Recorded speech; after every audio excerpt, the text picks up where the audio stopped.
आज शाम के वचन के मनन के लिए हम लोग निकालेंगे मती रची सुसमाचार उसका 28वां अध्याय। Gospel according to Matthew chapter 28। मती रची सुसमाचार उसका 28वां अध्याय और उसकी 18वीं आयत से लेके 20वीं आयत तक हम पढ़ेंगे। मती 28 18 से 20 तक। यीशु ने उनके पास आकर कहा, स्वर्ग और पृथ्वी का सारा अधिकार मुझे दिया गया है, इसलिए तुम जाओ, सब जातियों के लोगों को चेला बनाओ और उन्हें पिता और पुत्र और पवित्र आत्मा के नाम से बपतिस्मा दो और उन्हें सब बातें जो मैंने तुम्हें आज्ञा दी है मानना सिखाओ, और देखो मैं जगत के अंत तक सदा तुम्हारे संग हूँ। जब हम मती रची सुसमाचार में आखिरी भागों में आते हैं तो वहाँ पर हम देखते हैं कि प्रभु यीशु मसीह कुछ अंतिम बातें अपने चेलों को बोल रहा है। प्रभु यीशु मसीह के पास अब समय नहीं है, आखिरी की कुछ चुनिंदा बातें जो हैं। जब 3.5 साल यीशु मसीह के साथ चेले थे तो वो यीशु मसीह के साथ साथ चलते थे, सीखते थे और बहुत सारा समय था उनके पास बातचीत करने को। कुछ बात होती थी तो चेले यीशु मसीह को अलग ले जाके पूछते थे, इसका मतलब क्या है, उसका मतलब क्या है। लेकिन यहाँ पर जब हम आते हैं तो देखते हैं कि कुछ बात है कि अब यीशु मसीह का स्वर्ग जाने का समय आ गया है। यीशु मसीह का बलिदान हो चुका है, अब स्वर्ग जाने का समय आ गया है। और अंतिम समय में कुछ बहुत ही इम्पोर्टेंट बात प्रभु यीशु मसीह अपने प्रियजनों से, अपने चेलों से बोलते हुए जा रहे हैं। और जब जा रहे हैं तो वो इस बात को बोलते हैं कि इसलिए तुम जाओ, सब जातियों के लोगों को चेला बनाओ और उन्हें पिता और पुत्र और पवित्र आत्मा के नाम से बपतिस्मा दो और उन्हें सब बातें जो मैंने तुम्हें आज्ञा दी हैं मानना सिखाओ। ये कुछ खास बात है जो यीशु मसीह जाते समय अपने चेलों को बोल के जा रहे हैं, एक जिम्मेदारी को दे के जा रहे हैं कि ऐसा कार्य करो तुम जाके। अब ज़्यादा समय नहीं है, ज़्यादा कन्वर्सेशन का समय नहीं, बातचीत का समय नहीं है। अब कुछ खास पॉइंटों पे यीशु मसीह आके अपने चेलों को ये बात बोल के जा रहा है। अक्सर हम जब इस पैसेज को पढ़ते हैं तो हमारे लिए ये एक बहुत ही साधारण चीज़ होती है कि यीशु मसीह ने बपतिस्मे के बारे में बोला, यीशु मसीह ने चेला बनाओ के बारे में बोला, यीशु मसीह ने शिक्षा दो उनको उसके बारे में बोला। लेकिन ये जो है बहुत ही खास बात है जो प्रभु ने बोल के गया है। और क्योंकि यहाँ पर बपतिस्मे का विषय है तो जो बपतिस्मा ले चुके हैं और जो आने वाले समय में लेना चाहते हैं, जो ले चुके हैं उनके लिए लगता है कि हम तो पार निकल गए, एक पड़ाव पार कर लिया, हो गया हमारा काम, जितना कुछ था प्रभु ने वो कर दिया। लेकिन वास्तविकता में प्रभु यीशु मसीह जो जिस बात को यहाँ पर बोलता और समझाता है, ये कहानी बपतिस्मे के बाद की शुरू होती है। अक्सर बपतिस्मा लेने के बाद, कलीसिया में जुड़ जाने के बाद हम सोचते हैं अब सब कुछ पूरा कर लिया, प्रभु की आज्ञा पूरी कर ली। लेकिन एक खास बात जो है वो यहाँ से आरंभ होती है, यानी कि प्रभु को ग्रहण करके बपतिस्मा लेने के बाद वहाँ से एक खास जीवन आरंभ होता है। यहाँ पर हम देखते हैं दो मुख्य बातों को प्रभु ने बोला। प्रभु ने दो मुख्य या दो खास बातों को बोला। पहला था बपतिस्मा दो और दूसरा था मिली हुई सब बातों को मानना सिखाओ। यानी कि प्रभु यीशु मसीह ने चेलों को इतने समय में जो शिक्षाएं दी थी, चेलों को इतने समय में जो स्वर्ग के राज्य के बारे में बताया था, परमेश्वर के बारे में बताया था, प्रभु यीशु मसीह के बारे में बताया था, उन सब की शिक्षा देने को प्रभु ने बोला। और वास्तविकता में ये शिक्षा का प्रारंभ जब शुरू होता है तो जब हमारे बपतिस्मा हुए, कलीसिया में जुड़े 1 वर्ष, 2 वर्ष, 4 वर्ष, 10 साल, 20 साल ऐसे हो जाते हैं, तो हमारे लिए ये एक रोजमर्रा की बात हो जाती है। लेकिन प्रभु की नजरों के सामने मैं और आप कैसे हैं? वैसे ही हैं जैसे यहाँ पर लिखा हुआ है। क्योंकि बपतिस्मा जो है वो पहली आज्ञा है। प्रभु यीशु मसीह को उद्धारकर्ता के रूप में ग्रहण करने के बाद पहली आज्ञा जो है वो बपतिस्मा लेके कलीसिया से जुड़ना है। और उसके बाद दूसरी चीज शुरू होती है, और ये दूसरी चीज की शुरुआत क्या है? इसकी शुरुआत ये है कि इसका अंत नहीं है। दूसरी चीज की शुरुआत ये है कि इसका अंत नहीं है। इसलिए मैं और आप उस एक गाड़ी में सवार होके जाते हैं। बेशक कुछ आगे कुछ पीछे रहते हैं, लेकिन उस एक ही कंपार्टमेंट में है। एक उद्धार पाए हुए व्यक्ति के लिए प्रभु की सबसे पहली आज्ञा जो है वो बपतिस्मा है। फिर उसके बाद की आज्ञा जो बहुत खास है वो है सीखते जाना। वो है सीखते जाना, यानी कि एक शिष्यता, एक स्टूडेंट की नाई। और ये सीखते जाना जो है, ये शिष्यता जो है, ये दूसरी सबसे बड़ी आज्ञा है। पहली आज्ञा बपतिस्मा पा के आप अलग हो गए, ये मात्र एक प्राइमरी स्टेज है। या एक स्कूल में एक किंडरगार्टन को क्रॉस करना है। उसके बाद पहली कक्षा में जब आप भर्ती होंगे, वहां से सीखने का, शिष्यता का पड़ाव शुरू होता है। और प्रभु यीशु मसीह और परमेश्वर का पवित्र आत्मा एक शिष्य को सिद्धता की ओर बढ़ाता चला जाता है। किस दिन तक सिद्ध करता है? जिस दिन तक उसकी मृत्यु ना आ जाए, या जिस दिन तक प्रभु यीशु मसीह ना आ जाए। तो दूसरी स्टेज या दूसरी आज्ञा जो है, उसकी शुरुआत तो है लेकिन उसका खात्मा नहीं है।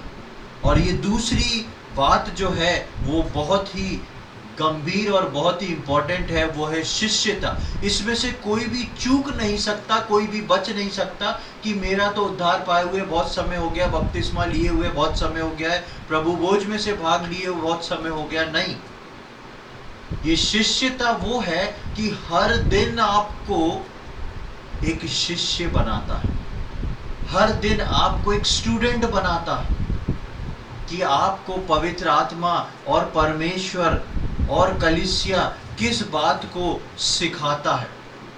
दो बातों को शिष्य बनने के बाद हम सीखते हैं। पहली चीज आप समझ गए कि परमेश्वर के राज्य में मैं और आप उद्धार पाके बपतिस्मा लेने के बाद जो है हम शिष्यता में आते हैं। आप जानते हैं, जब एक स्कूल में माता पिता अपने बच्चों का एडमिशन कराने को लेके जाते हैं, तो स्कूल वालों के पास उनका पूरा एक सेटअप होता है। स्कूल वालों के पास उनका सेटअप होता है। वो स्कूल वाले बताते हैं बच्चे को कौन सी ड्रेस पहनना है, यूनिफॉर्म क्या होगी। स्कूल वाले बताते हैं कि बच्चे को कौन सी बुक्स लेना है। स्कूल वाले बताते हैं कि बच्चे का टाइम टेबल क्या रहेगा, कितने बजे सुबह स्कूल शुरू होगा, कब इंटरवल होएगा, कब छुट्टी होगी। उस स्कूल में आप पढ़ाते हुए दूसरे स्कूल के सेटअप में अपने बच्चे को नहीं भेज सकते, कि टाइम टेबल इस स्कूल का, बुक्स वाले स्कूल की, यूनिफॉर्म दूसरे स्कूल की। ऐसा होगा तो क्या होगा? स्कूल वाले बच्चे को निकाल देंगे। तो एक स्कूल का सेटअप होता है। उस स्कूल के सेटअप में भर्ती होने के बाद उस बच्चे को उसके अनुसार जितने घंटे वो स्कूल में रहेगा, सुबह 8 बजे से 12 बजे 2 बजे तक, जितने बजे तक रहेगा, उस बच्चे को स्कूल के मुताबिक चलना होगा। स्कूल का टाइम टेबल, स्कूल की ड्रेस, यूनिफॉर्म और स्कूल का जितना सिलेबस है उसके अनुसार, उसकी बुक्स के अनुसार बच्चे को वैसा चलना पड़ेगा। उसी प्रकार उद्धार पाया हुआ विश्वासी जो है, जब उद्धार पाके बपतिस्मा लेके जब कलीसिया में जैसे ही जुड़ता है, तो कलीसिया में जुड़ते ही साथ उसका शिष्यता का पाठ शुरू होता है, और ये शिष्यता कभी खत्म ना होने वाली शिष्यता कहलाती है। इसलिए इस वचन को हम सब बहुत ध्यान से सुने कि प्रभु जो है हमसे क्या चाहता है, और क्यों शिष्यता जो है वो बहुत ही बहुमूल्य है विश्वासियों के जीवन के लिए। जब हम शिष्यता में एंटर करते हैं तो दो बातें हैं जिससे हम सीखना शुरू करते हैं। दो बातें हैं जिससे हम सीखना शुरू करते हैं। पहला आता है परमेश्वर का वचन। पहले हम जब कलीसिया में आते हैं, परमेश्वर अपना वचन दे के उस विश्वासी को सींचता है, उस विश्वासी को बड़ा करता है। तो पहला हम सीखते हैं वो परमेश्वर के वचन से सीखते हैं, और दूसरा जो हम सीखते हैं वो विश्वासी कितना परमेश्वर के वचन को सीख के लेके चल रहा है, उसके अकॉर्डिंग पवित्र आत्मा उसको सिखाना शुरू करता है। फिर से सुने, ध्यान से सुने।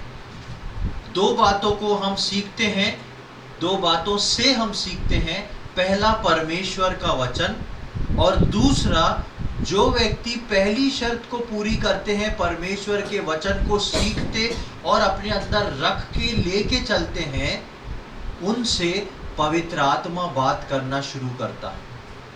और परमेश्वर का वचन जो सिखाता है, पवित्र आत्मा जो सिखाता है, दोनों चीजें जो हैं वो शिष्यता के अंदर आती हैं।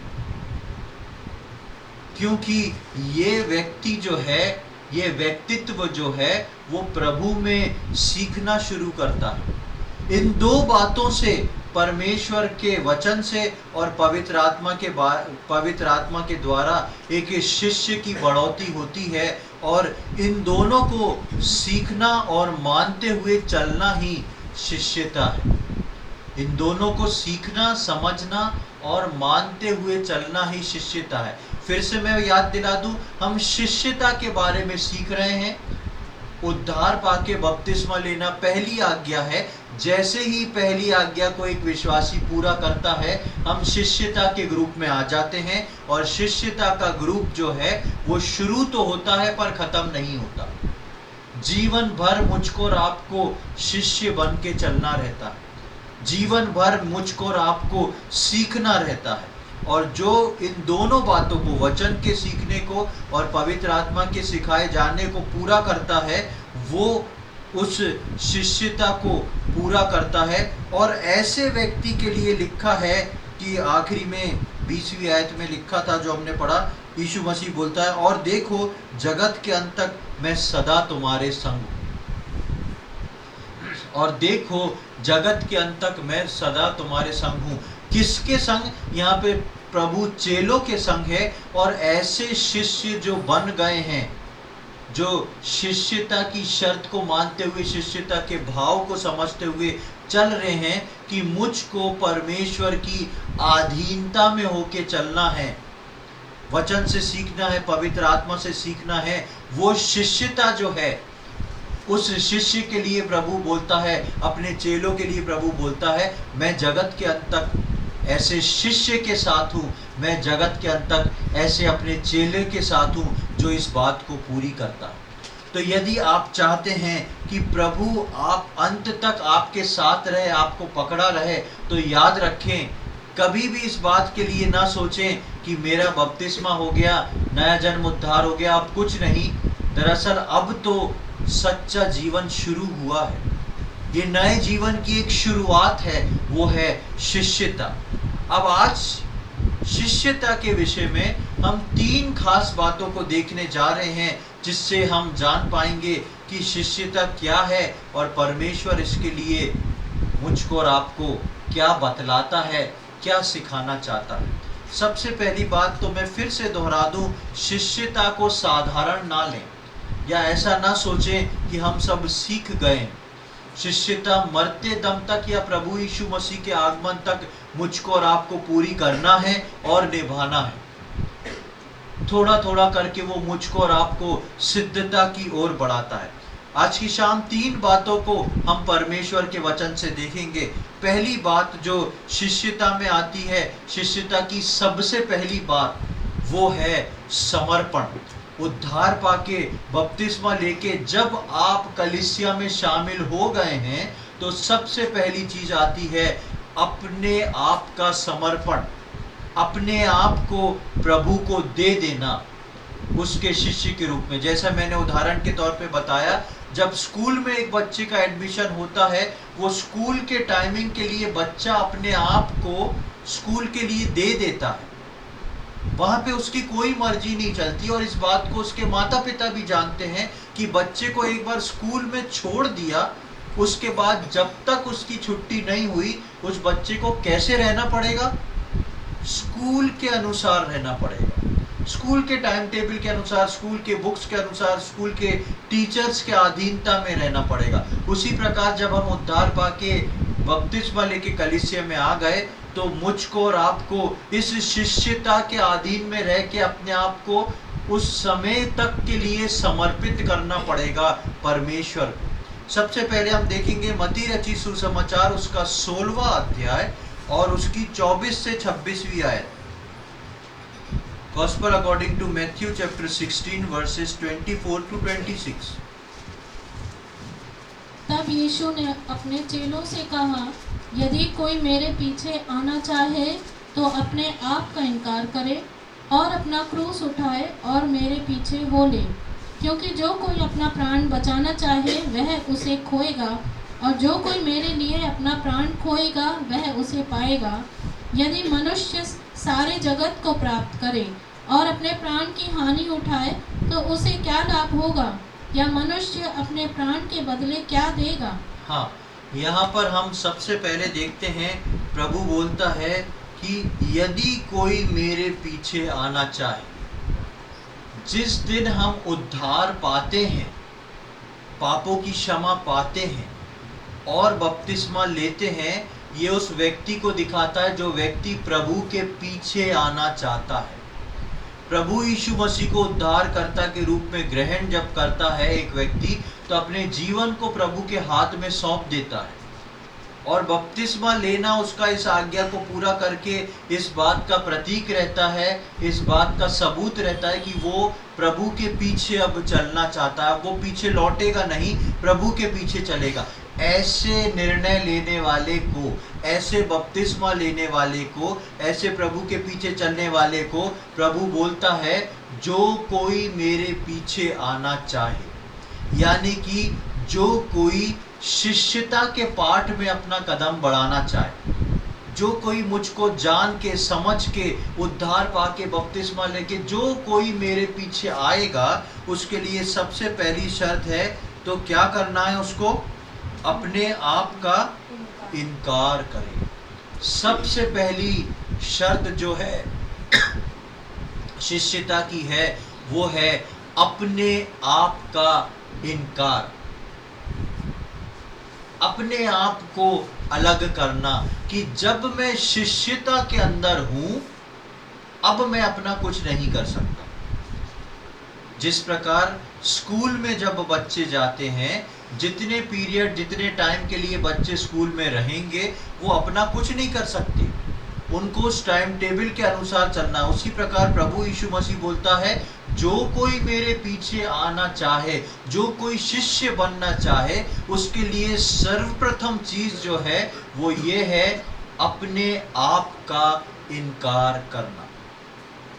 अपने आप का इनकार करना करे और अपना क्रूस उठाए और मेरे पीछे हो ले।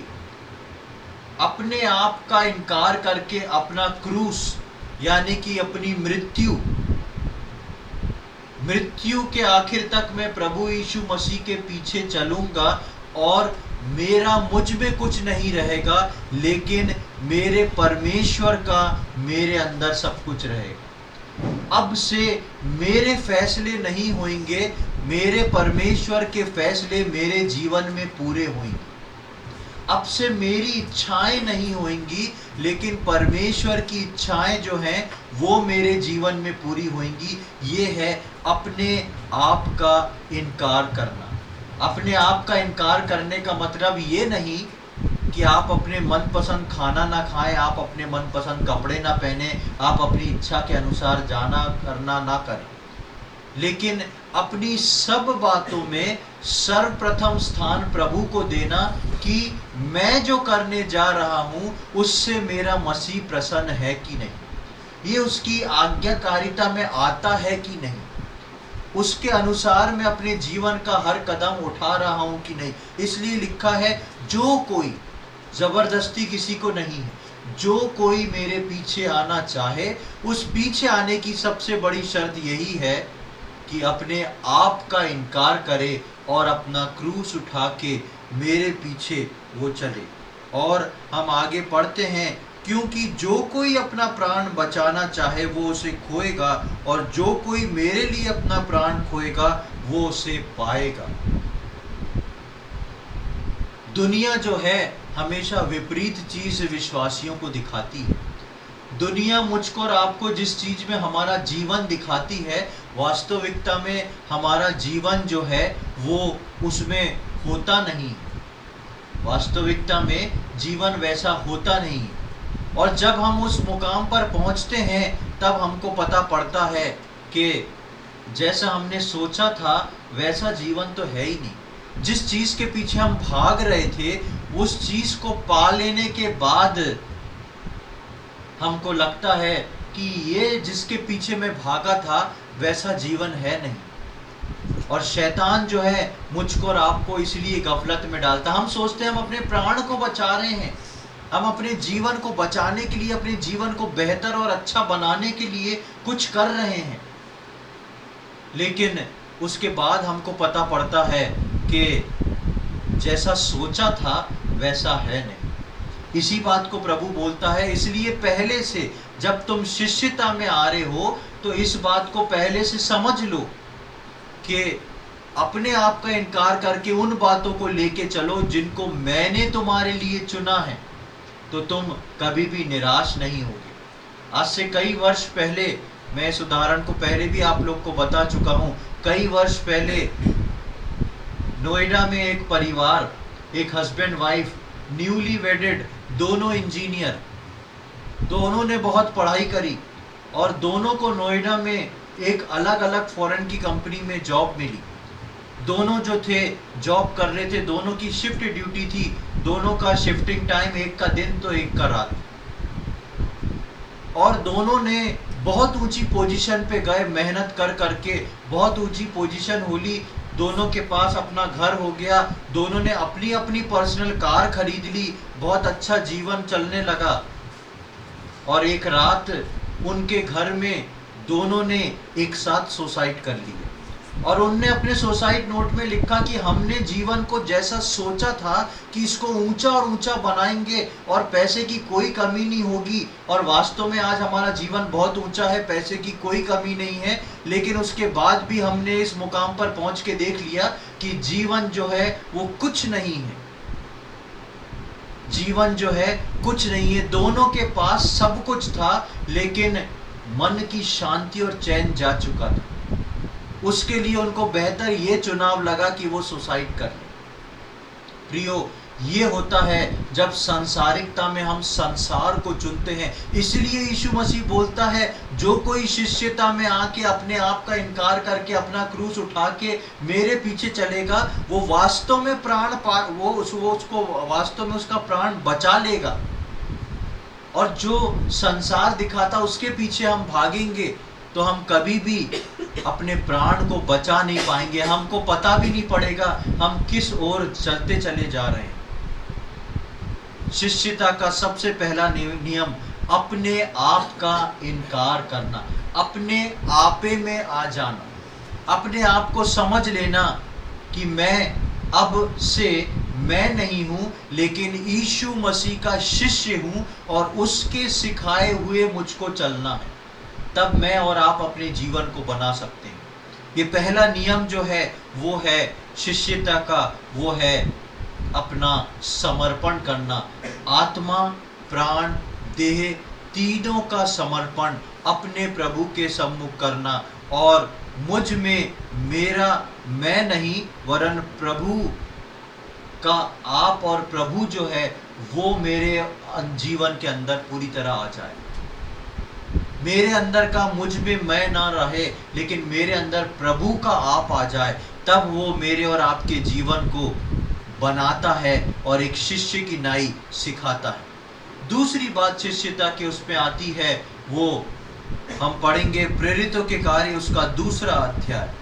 शिष्यता की दूसरी बात बुक ऑफ एक्ट्स प्रेरितों के कार्य उसका 2 अध्याय और उसकी 41वीं और 42वीं आयत को हम पढ़ेंगे।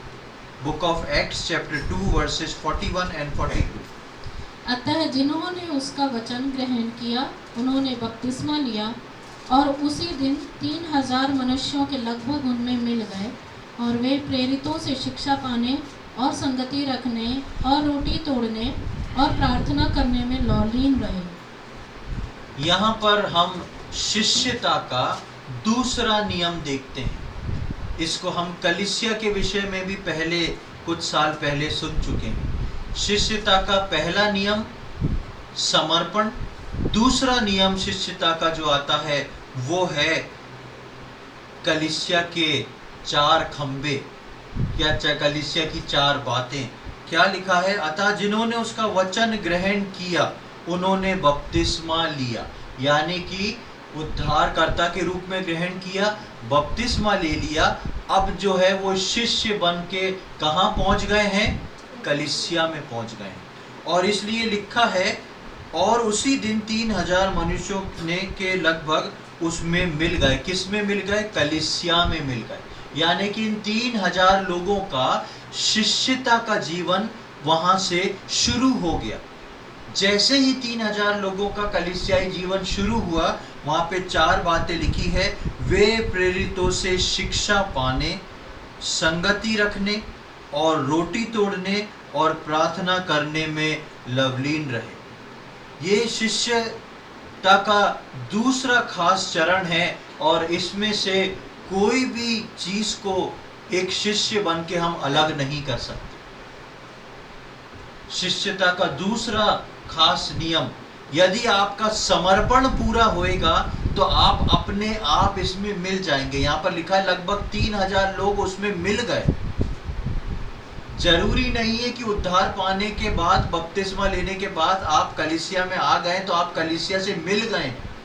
आप कलीसिया से में आके प्रभु भोज लेके आराधना स्तुति करके वापस जा सकते हैं।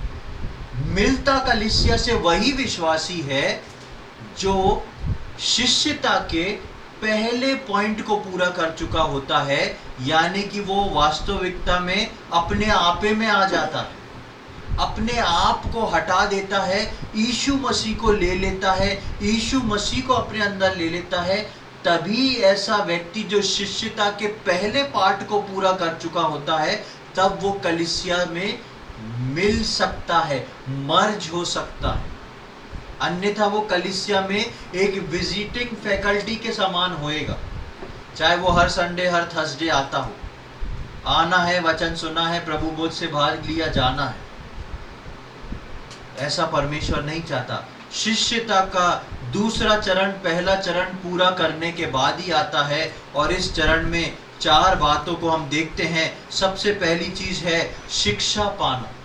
ये शिक्षा पाना क्या थी? उस समय पहली सदी की कलीसिया में शिष्य लोग जो थे, यीशु मसीह के चेले जो थे, वो उनको जो संगति में आते जा रहे थे, उद्धार पाके बपतिस्मा लेके कलीसिया में जुड़ते जा रहे थे, उनको शिक्षा देते थे।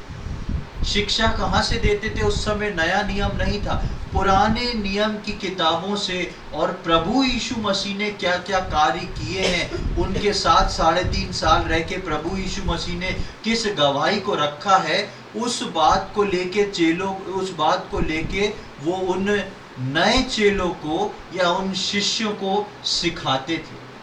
आज भी कलीसिया उसी पैटर्न से चल रही है। हम लोग आते हैं और परमेश्वर के वचन से सीखते हैं। तो सबसे पहली बात शिष्यता के दूसरे चरण में जो आती है वो है शिक्षा पाना, यानी कि वचन को सुनना, वचन को सीखना और उस पर विचार करना और अपने लिए लेना।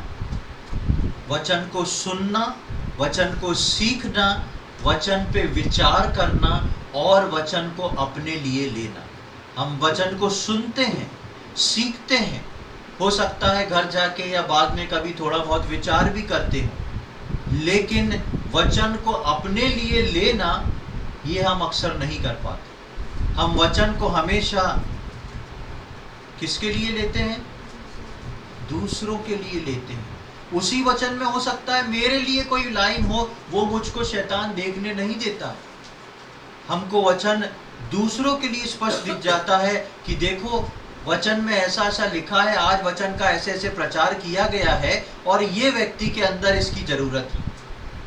लेकिन परमेश्वर का वचन यानी कि शिक्षा पाना जो है, शिष्यता में शिक्षा पाना, दूसरे चरण का पहला पॉइंट जो है वो सबसे खास इसलिए है कि वचन को सुनना, वचन को सीखना और वचन पर विचार करना और वचन को अपने लिए लेना। मेरे लिए वचन क्या है? मेरे लिए ये वचन जो है किस बात को बोलता है? और वचन का आदर करना और वचन का रिस्पेक्ट करना, वचन का आदर करना कि नहीं ये वचन परमेश्वर ने मुझको दिया है, मेरे लिए दिया है, मैं अपने जीवन में इसके अनुसार चलूंगा। आप देखेंगे शिष्यता के अगर जीवन में आप देखेंगे तो इन दिनों में हम जब मूसा के बारे में मनन कर रहे हैं तो मूसा के बाद परमेश्वर ने किसको चुना है? यहोशू को चुना है।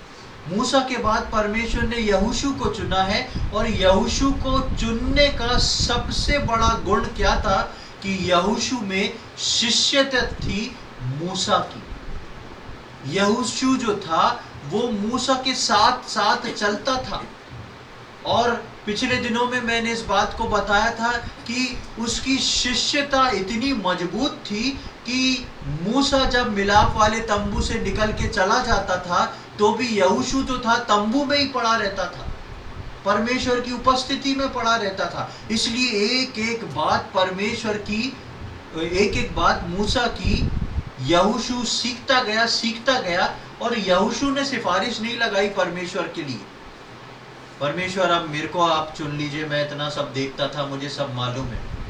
परमेश्वर मूसा को बोलता है कि ये एक ऐसा व्यक्ति है जो मेरी नजरों में बसा हुआ है, मेरे मन में बसा हुआ है, मेरे अनुसार एक व्यक्ति है। और परमेश्वर यहोशू को चुनता है। यहोशू का चुनाव उसकी मेहनत के कारण नहीं था, यहोशू का चुनाव उसकी शिष्यता के कारण था।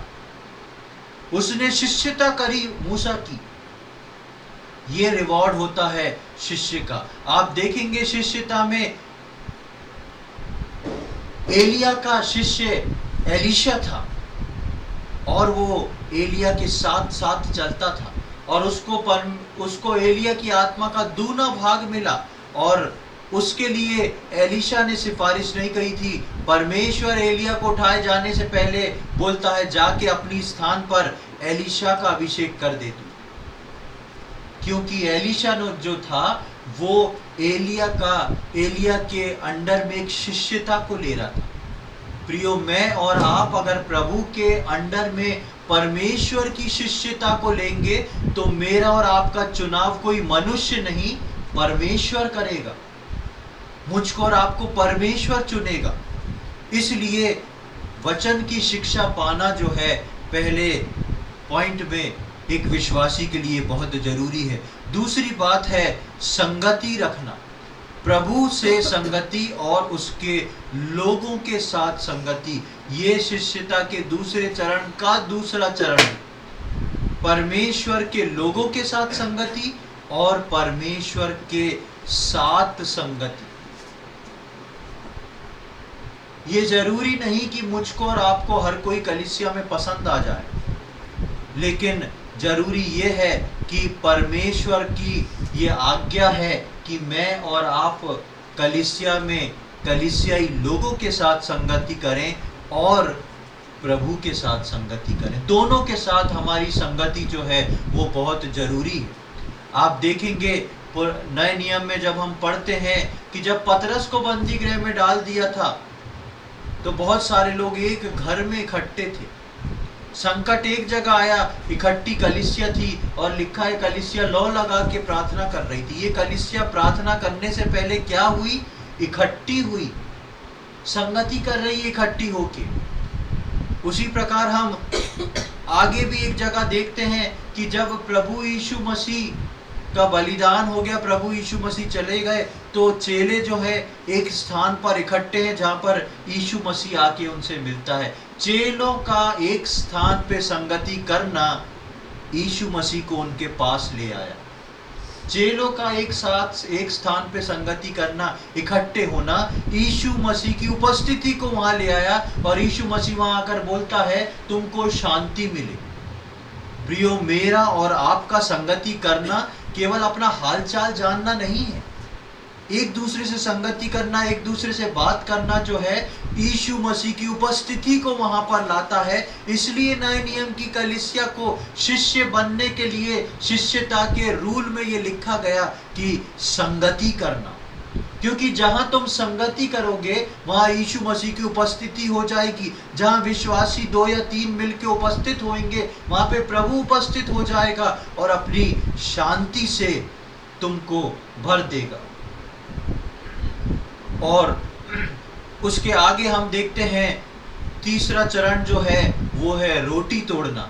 कलीसिया के 4 चरणों को पढ़ रहे हैं जो कि शिष्यता के अंडर में आता है। वो शिष्यता के अंडर में जो शिष्य पहली बात को, पहली शर्त को, पहले चरण को पूरा करता है अपने आप को समर्पित करके। तीसरे चरण में हम देखते हैं रोटी तोड़ना, यानी कि प्रभु भोज लेना। जब एक विश्वासी कलीसिया में आके प्रभु भोज लेता है तो वो अपने आप को जांचता है। हर बार इस बात को बोला जाता है, प्रभु भोज लेना, अपने को जांचना और हर बार रोटी को पहचानना और लेकर स्थिर बने रहना। ये इस बात को बतलाता है रोटी तोड़ना क्या है। नई कलीसिया में हम देखते हैं कि जो हमने प्रेरितों के कार्य में पढ़ा उसमें वहां पर लिखा है, उसकी 46वीं आयत में, वे प्रतिदिन एक मन होकर मंदिर में इकट्ठे होते और घर घर रोटी तोड़ते हुए आनंद और मन की सिधाई से भोजन किया करते थे। इकट्ठे होते, घर घर रोटी तोड़ते। उस वक्त पे कलीसियाओं ऐसी बिल्डिंग नहीं है, हर बार एक घर, उसके बाद दूसरे घर, उसके बाद तीसरे घर, और जिस घर में इकट्ठे हैं वो प्रभु भोज का इंतजाम कर रहा है। घर घर इकट्ठे होके रोटी तोड़ रहे हैं, घर घर इकट्ठे होके रोटी तोड़ रहे हैं। क्यों तोड़ रहे हैं? क्योंकि प्रभु की आज्ञा, और लिखा है यूं ही एक ट्रेडिशन के रूप में नहीं तोड़ रहे, लिखा है कि वो आनंद से भर जाते थे, आनंदित होके रोटी को तोड़ते थे। मेरा और आपका रोटी तोड़ना जो है वो एक आनंद का विषय है, क्योंकि हम प्रभु यीशु मसीह को, उसकी देह को पहचानते हैं जो मेरे और आपके लिए दी गई है और तोड़ी गई है। और उसके बाद चौथे चरण को हम देखते हैं, वो है प्रार्थना करना। सभी प्रकार की कलीसियाई प्रार्थनाएं, चाहे वो प्रार्थना सभा हो, चाहे वो उपवास प्रार्थना, शिष्यता जो है वो प्रार्थना में अधीनता को बताती है।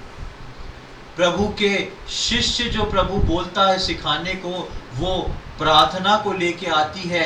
और ये प्रार्थना जो है वो कलीसिया की चाहे कोई सी भी प्रार्थना हो, वो बहुत ही आवश्यक है। जब प्रभु यीशु मसीह ऊपर चला गया और ये चेले जो थे इकट्ठे थे, संगति कर रहे थे, तब चेलों ने एक काम करना शुरू करा। देखें प्रेरितों के कार्य उसका 1 अध्याय और उसका 13 और 14 पढ़ लें। जब वे वहां पहुंचे तो उस अटारी पर गए जहां पतरस और यूहन्ना और याकूब और अंद्रियास और फिलिप्पुस और थोमा और बरतुल्मै और मत्ती और हल्फई का पुत्र याकूब और शमौन जेलोतेस और याकूब का पुत्र यहूदा रहते थे। ये सब कई स्त्रियों और यीशु की माता मरियम और उसके भाइयों के साथ एक चित्त होकर प्रार्थना में लगे रहे। ये इकट्ठी मंडली, ये प्रभु के बचाए हुए लोग इकट्ठे होके क्यों प्रार्थना में लगे रहे? क्यों प्रार्थना में लगना शुरू कर दिया इन लोगों ने? क्योंकि ये खुद शिष्यता में है, ये खुद शिष्यता में, ये चेले ये नहीं कह रहे अरे हमारे साथ तो प्रभु यीशु मसीह चला था, हमको सब मालूम है प्रभु यीशु मसीह के जीवन के बारे में, हमको प्रभु ने पिता स्वर्ग के बारे में सब बता दिया है, हम सारी बातों को जानते हैं। चेले इस बात को नहीं बोल रहे हैं। चेले स्वयं शिष्यता के पाठ में। इसलिए मैंने शुरू में बताया कि उद्धार पाके बपतिस्मा लेके कलीसिया में जुड़ जाना मतलब ये नहीं है कि हम सब जान गए हैं, लेकिन शुरुआत जो है वो वहां से हो रही है। हर व्यक्ति जो है शिष्यता में है, हर व्यक्ति जो है एक डिसाइपल, एक शिष्य है, एक चेला है, जो कि प्रभु से सीख रहा है और चल रहा है। ये प्रभु के चेले जो थे वहां पे प्रार्थना करना क्यों इनको आवश्यक था? क्योंकि ये भी शिष्यता में थे। ये प्रभु से पूछ रहे थे, प्रार्थना करके इंतजार कर रहे थे प्रभु के दूसरी बात को बोलने का, कि प्रभु क्या बताना चाहता है। उस वक्त पवित्र आत्मा नहीं आया था। प्रियो, मेरे और आपके जीवन में ये जो शिष्यता का दूसरा चरण है, जिसके अंदर 4 चरण आते हैं, संगति रखना, वचन की शिक्षा पाना, प्रार्थना करना, रोटी तोड़ना, ये चारों चीज कभी भी हमारे जीवन में फेड ना हो, पुरानी ना हो। इस बात को हमेशा ध्यान रखें। कलीसिया में जिसमें आपको प्रभु ने जोड़ा है, आप एक शिष्य के समान हैं, और मुझको और आपको सीख के हर चीज में अपनी भागीदारी को रखना है। हर चीज में भागी होना है कि मैं एक शिष्य हूं, क्योंकि परमेश्वर का वचन बोलता है कि ऐसे शिष्यों के लिए कि जगत के अंत तक मैं तुम्हारे साथ हूं। ऐसी शिष्यता चाहता है परमेश्वर। अब तीसरी बात पे आएंगे। शिष्यता की तीसरी और आखिरी और सबसे बड़ी बात क्या है? सबसे बड़ी बात, तीसरी बात जो शिष्यता की है, वो है विश्वास योग्यता। एक शिष्य का न केवल वचन का पालन करना, एक शिष्य का न केवल वचन को सीखना, एक शिष्य का न केवल रोटी तोड़ना, एक शिष्य का न केवल प्रार्थना करना, एक शिष्य का न केवल संगति रखना, लेकिन शिष्य का विश्वास योग्य रहना सबसे बहुमूल्य है, सबसे खास है। एक आयत को पढ़ने, मत्ती रचित सुसमाचार उसका 24वां अध्याय और उसका 45 और 46। Gospel according to Matthew chapter 24 verses 45 and 46. अतः वह विश्वास योग्य और बुद्धिमान दास कौन है, जिसे स्वामी ने अपने नौकर चाकरों पर सरदार ठहराया कि समय पर उन्हें भोजन दे। धन्य है वह दास जिसे उसका स्वामी आकर ऐसा ही करते पाए। 2 बातों को हम देखते हैं। पहला तो हम एक प्रश्न को देखते हैं, वो विश्वास योग्य और बुद्धिमान दास कौन है। दूसरी जगहों पे भी ये मिलता है पढ़ने को। वहां पे लिखा है वो धन्य और विश्वास योग्य दास कौन है। ये विश्वास योग्य दास जो है, ये दास कब बना? जब वो शिष्य बना। शिष्यता जो है वो मुझको और आपको परमेश्वर का दास और दासी बनाती है। बिना शिष्यता के कुछ भी नहीं। और उसके बाद वो एक प्रश्न पूछ के बोलता है 46 में, धन्य है वो दास जिसे उसका स्वामी आकर ऐसा ही करता पाए। यानी कि उसके आगमन तक ये शिष्यता जो है वो वैसी की वैसी बनी रहेगी। उसके आगमन तक ये शिष्यता में मुझको और आपको ऐसा का ऐसा ही चलना बहुत आवश्यक है। कैसा? जैसा उसने मुझको और आपको नियुक्त किया है। उसने मुझको और आपको उद्धार दिया। उसकी आज्ञा के अनुसार मैंने और आपने बपतिस्मा लिया। बपतिस्मा लेने के बाद मैं और आप उस शिष्यता के पाठ में जुड़े, जिसका सबसे पहला चरण जो है अपने आपे का इनकार करना।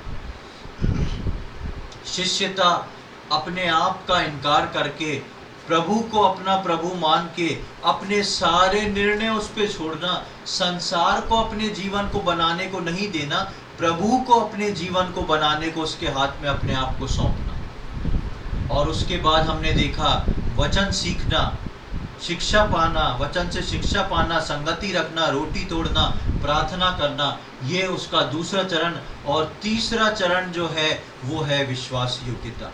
आज हम सोच के देखें कि उद्धार और नया जन्म पा जाने के बाद मैं और आप कितनी विश्वास योग्यता रखते हैं। सर्वप्रथम हमारी विश्वास योग्यता अपने आप को इनकार करने की क्या है। कितना चीजों में हम अपने आप का इनकार करते हैं। क्या मैं और आप उस चीज के लिए विश्वास योग्य हैं? क्या प्रभु मुझ अपने आगमन पर बोल सकता है, धन्य है तू विश्वास योग्य दास, क्योंकि तूने 100% अपने आप का इनकार किया और तू अपना क्रूस उठा के हर रोज मेरे पीछे चलता था। ऐसे शिष्य के साथ तो प्रभु बोलता है कि मैं जगत के अंत तक तुम्हारे साथ हूं। क्या प्रभु मेरे और आपके लिए इस बात को बोल सकता है कि तू धन्य है, विश्वास योग्य शिष्य बना है, क्योंकि तूने हर रोज अपने आप का इनकार किया है, हर रोज अपने क्रूस को उठा के मेरे पीछे चला है। हम किन बातों में विश्वास योग्य हैं? हम क्या वचन को सीखने में विश्वास योग्य हैं? क्या हम इस बात को बोल सकते हैं? क्या प्रभु आके मेरे और आपके लिए इस बात को बोल सकता है, धन्य है तू विश्वास योग्य दास, क्योंकि तू वचन सीखता था, वचन समझता था, वचन पे विचार करता था और विश्वास योग्यता के साथ वचन को अपने लिए लेता था। तू वो धन्य शिष्य है। क्या परमेश्वर वचन को सीखने के लिए, जो कलीसिया के 4 चरण हैं, उसके वचन को सीखने के लिए मेरे और आपके लिए बोल सकता है? क्या प्रभु मेरे और आपके लिए बोल सकता है, धन्य है तू विश्वास योग्य शिष्य और दास, क्योंकि तू संगति करने में पीछे नहीं हटा, क्योंकि तू जानता था कि जहां संगति है वहां मेरी उपस्थिति है और मेरी शांति है। हम सोच के देखें, संगति करने में हम कितने विश्वास योग्य हैं। हम सोच के देखें, रोटी तोड़ने में हम कितने विश्वास योग्य हैं। क्या प्रभु बोल सकता है, धन्य है तू विश्वास योग्य दास और विश्वास योग्य शिष्य, क्योंकि तूने अपने शिष्यता के पाठ को पूरा किया है। तूने जब जब इस रोटी में से भाग लिया है, तब तब तूने अपने आप को जांचा है, तूने मेरी देह को पहचाना है और धन्यवाद देके उस रिश्ते को जोड़ के मेरी इस रोटी में से भाग लिया है। क्या प्रभु मेरे और आपके लिए इस बात को बोल सकता है? क्या प्रभु मेरे और आपके लिए इस बात को बोल सकता है, धन्य है तू विश्वास योग्य दास और विश्वास योग्य शिष्य, क्योंकि तूने प्रार्थना में कोई कमी नहीं रखी, क्योंकि तू प्रार्थना के प्रति विश्वास योग्य रहा, तेरा जीवन प्रार्थना के प्रति विश्वास योग्य जीवन रहा। प्रियो, हम कभी भी अपने हाथों को ढीला ना करें, कभी भी इस बात को हम फेड ना होने दें, धुंधला ना पड़ने दें कि मेरा तो उद्धार हो चुका है, बपतिस्मा हो चुका है, अब मैं आराम से हूं, बस प्रार्थना करना है, बाइबल पढ़ना है। नहीं, आपका उद्धार हो जाना, बपतिस्मा हो जाना और उसके बाद कलीसिया में आना जो है वो शिष्यता को जन्म देता है। और प्रभु चाहता है कि मैं और आप जो हैं विश्वास योग्य शिष्य बने, अपने आप का इनकार करके अपने आप को प्रभु के हाथ में सौंपें, संगति रखें, रोटी तोड़ें, वचन को जैसा सीखना है विश्वास योग्यता से वैसा सीखें और विश्वास योग्यता से प्रार्थना के योद्धा बने रहें। ये है शिष्यता। मेरे और आपके जीवन में कभी भी ये शिष्यता फेड ना हो। ये शुरू कब होती है? बपतिस्मा पाके कलीसिया में जुड़ने के बाद। और ख़त्म कब होती है? जिस दिन प्रभु यीशु मसीह का आगमन हुए। हम विश्वास योग्य शिष्य बने, शिष्यता पे ध्यान दें। मुझको और आपको प्रभु ने सबको एक शिष्य बना के कलीसिया में रखा है। हम इसकी अधीनता में रहें, विश्वास योग्य रहें, अपने आप का इनकार करें और प्रभु में आगे बढ़ते जाएं। प्रभु इन वचनों को समझने में हम में से प्रत्येक की सहायता करें। प्रभु के नाम की महिमा हो। आइए हम प्रार्थना करेंगे। प्रभु जी, हम धन्यवाद के साथ आपके सम्मुख आते हैं। प्रभु धन्यवाद देते हैं आज के सुंदर दिन के लिए। एक और बार आपने हमारे जीवन में ये अवसर प्रदान किया। प्रभु जी, हम आपके वचनों से मनन कर रहे थे। प्रभु जी, उद्धार, नया जन्म, बपतिस्मा पाने के बाद शिष्यता आपने हमारे जीवन में रखी है। आपने अपने चेलों को बोला जो विश्वास करें, जो उद्धार पाए, उनको बपतिस्मा दो और उनको सिखाओ, जो बातें तुमने सीखी सिखाओ। प्रभु जी, हम धन्यवाद देते हैं कि आपने हमको शिष्यता के लिए चुना है। कई बार हमारे जीवन के उतार चढ़ाव में प्रभु हम इस बात को भूल जाते हैं कि हम एक शिष्य हैं। प्रभु, हम प्रार्थना विनती करते हैं जितने लोग यहाँ पर उपस्थित हैं सभी के लिए कि प्रभु सही विश्वास योग्य शिष्य बनने में प्रत्येक की सहायता करें। अपने हर काम में विश्वास योग्य रह के उस शिष्यता को पूरा करते जाएं। आपके आगमन तक आपके शिष्य बने रह के इंतजार करते हुए आपके आगमन का, अपनी सेवा को पूरी करते हुए खड़े रहने में प्रत्येक की आप सहायता करें। प्रभु, हम प्रार्थना करते हैं यदि कोई उस शिष्यता को भूल चुका है तो प्रभु उसको आपका पवित्र आत्मा फिर से स्मरण कराए। प्रभु, इन बातों को हम अनदेखा करके आगे ना बढ़ जाएं, लेकिन प्रभु हम में से प्रत्येक की आप सहायता करें कि हम उस शिष्यता को सोचते और समझते हुए, विचार करते हुए अपने जीवन को प्रभु उसके अनुसार करने वाले हो सके। प्रभु, हम धन्यवाद देते हैं प्रत्येक जितने उपस्थित थे, जितने ऑनलाइन थे, सबके लिए धन्यवाद देते हैं। सबको हम प्रार्थना में आपके हाथों में सौंपते हैं। प्रभु जी, आपने प्रार्थना को सुना, उसके लिए हम धन्यवाद देते हैं। ये सारी बातें अपने उद्धारकर्ता प्रभु यीशु मसीह के पवित्र और मीठे नाम से मांगते हैं, आमीन।